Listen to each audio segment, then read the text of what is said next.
प्यारे बच्चों, मैं जोगेंद्र कुमार, सहायक अध्यापक, राजकीय उच्च प्राथमिक विद्यालय आज के ऑनलाइन गणित शिक्षण बाय जोगेंद्र में आपका स्वागत करता हूं। आज हम एनसीईआरटी की गणित की किताब की कक्षा 7 अध्याय 1 पूर्णांक के बारे में चर्चा करेंगे। इसके अंतर्गत हम आज वीडियो का पार्ट 9 है। इसमें हम एक्सरसाइज 1.3 के प्रश्न संख्या 4 से 5 दो प्रश्नों के बारे में ही चर्चा करेंगे। इस वीडियो को आप पूरा देखना, क्योंकि गणित की वीडियो है ये। इसे आप अगर ध्यान से देखोगे और समझोगे तो जब ये आपकी समझ में आएगी। आज प्रश्न नंबर 4, चलो देखते हैं। अब इसने कहा कि -1 गुणा 5 से आरंभ करके विभिन्न गुणनफलों द्वारा कोई पैटर्न दर्शाते हुए -1 गुणा -1 बराबर 1 को निरूपित कीजिए। अब देखो, अगर हम इन दोनों की गुणा करते हैं तो -5 आता है। क्या आता है? -5 आता है। चलो देखते हैं। और उसने कहा कि 1 पर रुकना है। कहाँ जाना है, कहाँ तक जाना है? इसी पैटर्न के आधार पर 1 पर। तो देखो, -1 गुणा 5 बराबर -5 आया। अब हम माइनस का आया तो हमें कहाँ जाना है? प्लस के पे जाना है। तो प्लस के पे जाना है तो हमें क्या करना होगा कि ये माइनस है, जैसे संख्या रेखा पर ले लेते हैं 0 1 2 3 4 5। इधर को माइनस का 1, माइनस का 2, -3, -4, -5। तो यहाँ 5 है ये माइनस का। और यहाँ से हमें कहाँ पहुँचना? 1 पर। तो हमें क्या करना? ऐसे स्टेप बाय स्टेप एक पैटर्न लगाना है। अब पैटर्न कैसे लगाएंगे, चलो देखते हैं। अब मैं देखो, -1 गुणा 4 करता हूं मैं, तो माइनस का 4 आ जाएगा। कितना आ जाएगा? 4। देखो 4 पे पहुंच गया हम। इसके बाद -1 गुणा 3, तो माइनस का 3। अब 3 पे पहुंच गए हम। -1 गुणा 2, तो हम माइनस के 2 पर पहुंच गए। -1 गुणा 1 बराबर माइनस का 1, माइनस के 1 पर पहुंच गए। -1 गुणा 0 बराबर 0 पर पहुंच गए। -1 गुणा -1 बराबर आगे ना, वहीं घटते घटते देखो 5 से घटते घटते हम वहीं आ गए। तो हम 1 पर पहुंच गए। या इसे हम ऐसे भी समझ सकते हैं। देखो, अब यहाँ ये माइनस, ये कैसे आया है? ये इसे लेते हैं -5, ठीक है। इसमें से हमने क्या किया? -1। तो ये कितना हो गया? माइनस माइनस प्लस, तो ये हो गया इसका 4। यहाँ -4 लेते हैं, -1, ये हो गया इसका 3। यहाँ 3 लेते हैं, माइनस और -1, और ये हो गया आपका, चलो, बराबर -2। -3 सॉरी, ये 2 और -1, ये हो गया 1। और ये -1 और -1, और ये हो गया 1 में से गया 0। -1 और -0, -1, और ये होगा माइनस प्लस का 1। हमें यहां से 5 से -5 से हम -5 से हम 1 पर पहुंच गए। ऐसे हम एक बढ़ते बढ़ते, क्योंकि प्लस का चाहिए था ना, तो बढ़ते बढ़ते बढ़ते बढ़ते हम यहाँ पर +1 पर आ गए, 1 घटाते घटाते। ये प्रश्न नंबर 4 का आंसर हुआ। इसके बाद हम प्रश्न नंबर 5 को देखते हैं। प्रश्न नंबर 5, उचित गुणधर्मों का उपयोग करते हुए गुणनफल ज्ञात कीजिए। इसमें क्या कहा था ना? उचित गुणधर्मों का प्रयोग, यानी कि जो हमने पीछे गुणधर्म गुणा के सीखे हैं पिछली वीडियो में, उनका हमें इसमें प्रयोग करना है। जैसे प्रश्न नंबर ए है, इस 5वें का ए पार्ट है, इसे देखते हैं। हल क्या दिया इसने दिया 26 गुणा -48 प्लस -48 गुणा -36। तो अगर आप देखोगे वितरण नियम लिखा हुआ है। कौन सा है? वितरण नियम है, जो हमने पीछे गुणधर्म में वितरण नियम, क्योंकि 48 2 बार आ रहा है तो ये उसने तोड़ के कर दिया। जैसे अब हम इसमें क्या करते हैं कि -48 को बाहर ले लेते हैं। कहाँ लेते हैं? -48 को बाहर ले लेते हैं। अब यहाँ से 48 बाहर आएगा तो यहाँ बच गया 26। कितना बच गया? 26।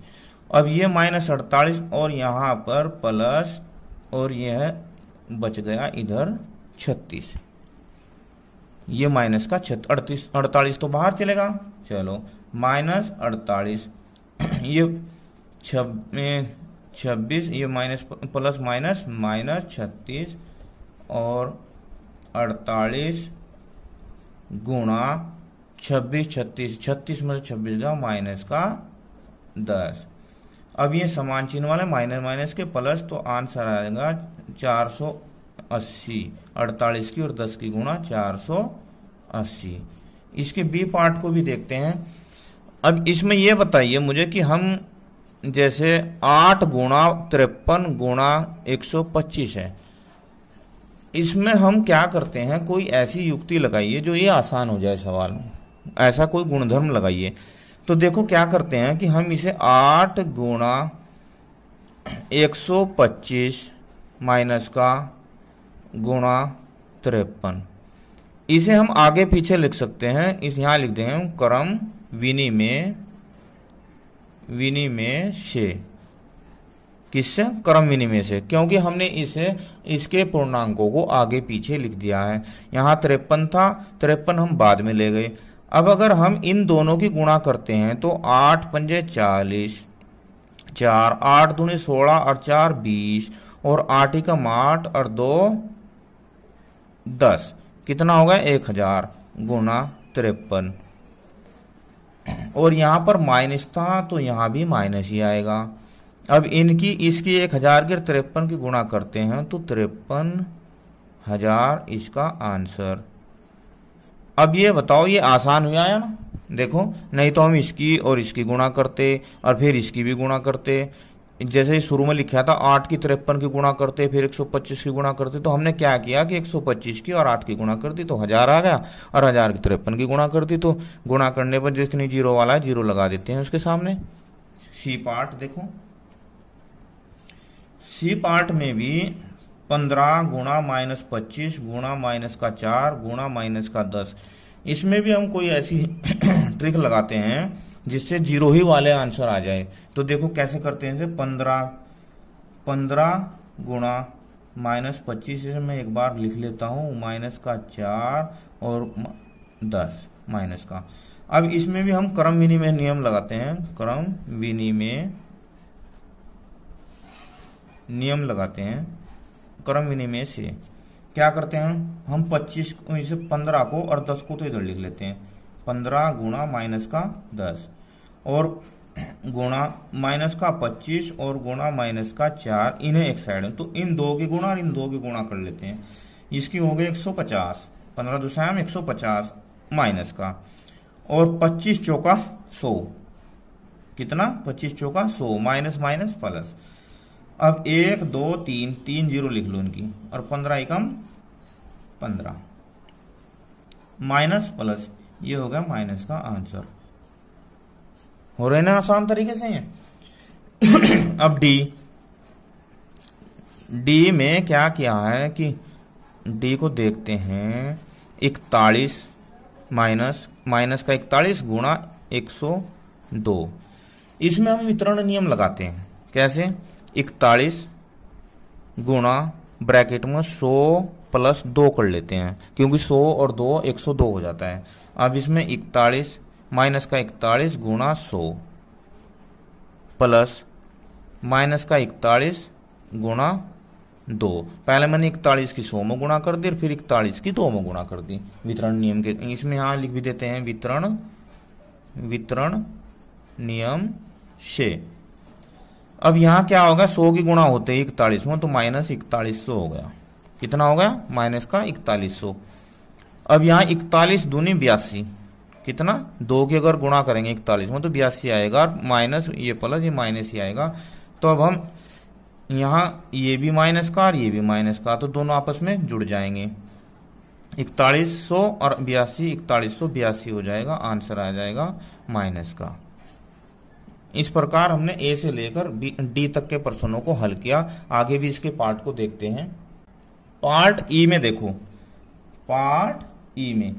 पार्ट ई में क्या है कि 625 गुना माइनस का 35, 632 माइनस का और 65। तो ये दो जगह है, तो इसे हम ऐसे ही बाहर ले लेते हैं। 625 माइनस का नहीं, हमने बस प्लस का ही लिया बाहर, तो अंदर क्या बचेगा, ये हो गया माइनस का 35 बच गया। अब ये प्लस का लिया तो ये तो सेम रहेगा माइनस का ही, तो यहाँ माइनस का 65 बच जाएगा। चलो 625। अब ये देखो ये माइनस का 35 और प्लस माइनस ये भी माइनस का 65 और 625, ये दोनों माइनस माइनस के तो ये जुड़ जाएंगे, हो जाएंगे 100।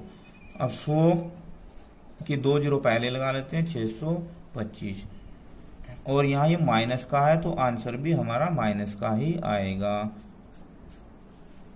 ये आसान हो गया ना सवाल। इसके बाद एफ में पहले ये 50 माइनस 2 7 गुणा 50 माइनस 2 लिखा है, तो इसमें हम वितरण नियम का प्रयोग कर देते हैं। 7 की गुणा इसमें अंदर कर देते हैं। देखो 7 गुणा 50 माइनस 7 गुणा 2, ये कितना होगा, 7 पंजे 35, यानी कि 350। अगर इनकी गुणा करते हैं हम 50 गुणा 7, 7 0 0, 7 पंजे 35, और माइनस 7 दूनी 14, ये प्लस का है माइनस का, तो ये आपस में घटेंगे। 14 एक ढाई आ लेने, 10 10 में से 4 गए 6, और 4 में से गया 3 3, 336। और बड़ी संख्या का चिन्ह कैसा है, प्लस का, तो आंसर हमारा प्लस का। इसके बाद इसका जी पार्ट देखते हैं। जी पार्ट में क्या दिया है उसने, माइनस का 17, कितना, माइनस का 17 गुणा माइनस का 29। अब 29 की 17 की गुणा भी कर सकते हैं हम, पर हमें इसमें उचित गुणधर्मों का प्रयोग करना है, नहीं कि कोई हमें गुणधर्म ही लगाना है, तो इसमें हम वितरण नियम लगा देते हैं। कैसे करेंगे हम इसे, माइनस का 17 गुणा, इसे हम माइनस का 30 और प्लस का 1 लिख देते हैं। बताओ कोई फर्क पड़ेगा, माइनस 30 प्लस का 1, 30 में से एक गया माइनस के, तो माइनस का 29 ही बच गया। अब हम इसमें लगाते हैं माइनस 17, इसके अंदर गुणा कर देते हैं माइनस का 30 और प्लस माइनस 17 गुणा 1। चलो 17, इसकी 30 के ना कि पहले ही 0 लिख लेते हैं, क्या 0, और 17 थी है 51, 51 माइनस माइनस प्लस, और यहाँ प्लस माइनस माइनस हो जाएगा, और 17 एकम 17, क्योंकि असमान चिन्ह है भी। अब 510 प्लस का ये माइनस का, तो ये आपस में घटेंगे, इन्हें यहाँ घटा लेते हैं। 510 और 17, 10 में से 7 गए 3, और यहाँ 10 10 में से 1 गया 9, और यहाँ बचे 4, कितना आया 493